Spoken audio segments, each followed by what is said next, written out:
మనసు బాగలేదనుకో, దేవుని వాక్యాన్ని చదువు. దేవుని వాక్యము చదివితే నీ హృదయములో నాటబడుతుంది. నాటబడిన తర్వాత నీకు నిరీక్షణ దేవుడు ఇవ్వగలుగుతాడు.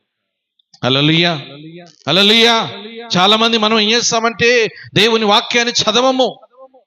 చదివితే నీకు అనుదినము ఏం కలుగుతుందంటే నిరీక్షణ కలగజేస్తుంది. అనుదినము నీ జీవితంలో వాక్యాన్ని నిన్ను ఏం చేస్తుంది? నిరీక్షణ కలగజేస్తుంది. ఏంటిది? ఎలా కలగజేస్తుందంటే ఇదిగో ఆదరణ.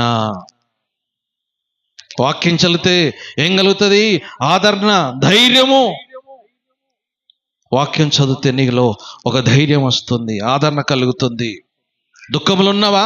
దుఃఖములు ఉన్నప్పుడు దేవుని వాక్యాన్ని చదివితే ఏమైతుందంటే నీ దుఃఖం